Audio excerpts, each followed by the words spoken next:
Bonjour, la lumière du phare éclaire aujourd'hui un bonbon de Royan. Manuel Lopez, bonjour. Bonjour. Blain-Phare sur les bonbons, ça fait plus de 90 ans qu'ils enchantent votre famille. Grâce à votre grand-père, vous avez grandi au milieu des bonbons. C'est le rêve de tous les enfants, ça?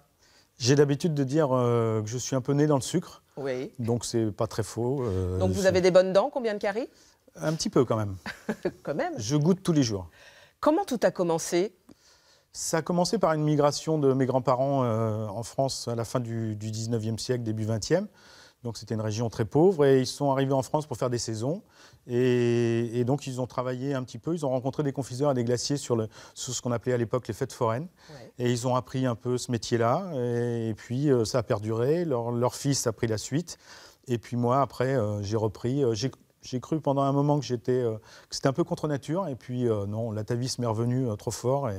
Et c'était bien ma passion, c'était bien ça. Donc, ça, c'était la première confiserie Oui, c'est ça. Donc là, de votre père ou de votre grand-père? De mon grand-père. Elle est à Cognac. Et puis, cette confiserie était déplacée l'été à Ronces-les-Bains. C'est un endroit de villégiature où mon grand-père faisait la glace, les cafés liégeois. Et il y avait une petite clochette le soir à Ronces-les-Bains où les gens dans les villas savaient que mon grand-père faisait les sucettes chaudes et que c'était versé sur le marbre. Et donc, tous les gens me racontent encore avec émotion le fait qu'ils attendaient que, quand ils avaient fini de manger, vers 9h, la clochette sonnait. Ça voulait dire qu'ils pouvaient aller sur la place Brochard pour aller chercher les sucettes chaudes chez mon grand-père. Votre premier souvenir sucré, c'était quel bonbon? Alors, le premier souvenir sucré, pour moi, c'est le nougat. C'est-à-dire que on a été à La Rochelle après, et je rentre de l'école Réaumur, je traverse la place de Verdun à La Rochelle, et mon père vient de couler le nougat, et donc il y a toutes les amandes espagnoles dessus, là, qui sont... et on tire une amande, mon père tire une amande pour faire... Et ça fait un petit fil de sucre qui suit. Et donc ça, il la laisse refroidir dans sa main et il me la donne. Et donc là, moi, c'est ma Madeleine de Proust. Ah. Mais j'en ai plusieurs quand même. Mais celle-là, c'est la plus forte. Plein phare sur la famille. Vous parliez de votre grand-père, de votre père. On va les découvrir en photo avec vos fils. Car ça perdure, la confiserie Lopez. Il y a des petits berlingots qui arrivent. Oui, j'ai deux petits-fils aussi. Donc on va voir, qui sont pour le moment plus accros sur la glace à la fraise que sur les berlingots. Mais...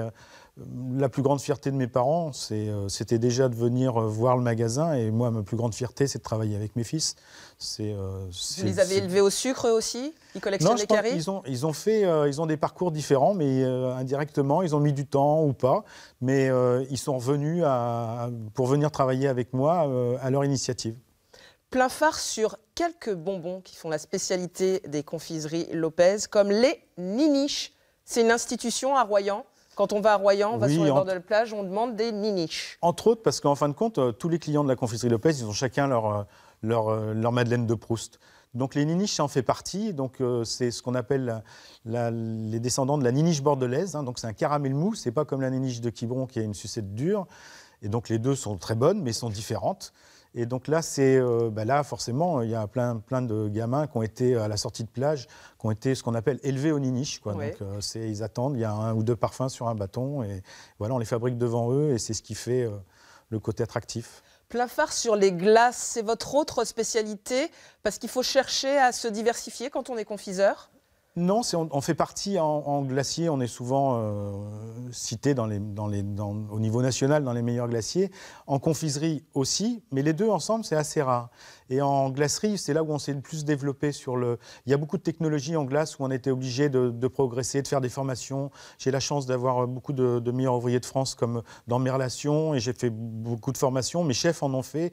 Donc là, avec mes chefs, et là en ce moment c'est Boris Lusso, on est on est exactement dans la même démarche, c'est-à-dire de recréer des parfums, de faire du tout maison. Et on est dans la même démarche. Donc au niveau de la glace, c'est quand même ça représente la majeure partie de notre activité. Et vous cultivez vos propres parfums, en tout cas le produit de base, puisque vous avez votre potager. Alors le potager, donc il faut en toute transparence, c'est un potager qui fait c'est un jardin, c'est un verger. Ouais. Il fait 1000 m². Au départ, on avait planté des rosiers pour faire de la glace à la rose, pour avoir des pétales non traités. Et sincèrement, même si on y a des abricots, des framboises, des myrtilles, voilà, c'est surtout le carré aromatique qui nous sert. Parce que quand je vous dirai les tonnes de fraises qu'on passe, vous allez comprendre assez vite que ce n'est pas le jardin qui peut subvenir à ses besoins. Mais ça aide ça aide les gens qui travaillent au labo. Oui. Voilà. Et puis d'avoir un contact avec la terre et de se dire, voilà, quand on utilise du fruit, même si ce n'est pas les nôtres, il y a un rapport direct avec la terre. Plein phare sur les artistes sucrés et glacés que vous êtes. Vous aimez relever des défis. Vous en avez relevé un. Ah, c'est de la glace? Oui, c'est de la glace. Donc ça, c'est Boris, mon chef.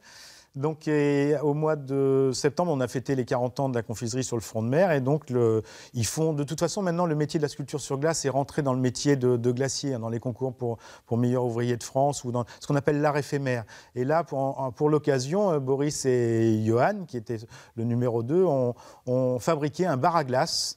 Donc, on a passé toute la soirée avec ce bar à glace et on peut fabriquer plein de choses, le voilà. Il a tenu quelques heures. Ah oui, presque jusqu'au lendemain matin. Donc, c'était très sympa. Plein phare sur un objet qui vous est cher. Et tiens, il est fait à partir de sucre. Alors là, il y a du sucre, il y a de la nougatine à gauche, du pastillage au milieu et du chocolat à droite. Donc, c'est mes 3 chefs précédents qui les ont fabriqués à l'occasion de l'association qu'on a et de l'amitié que j'ai pour Philippe Tranchet, le patron du violon sur le sable. On est partenaire du violon depuis le début. Et en fin de compte, pour faire plaisir, et puis aussi même par rapport au public, on avait décidé de fabriquer ces violons.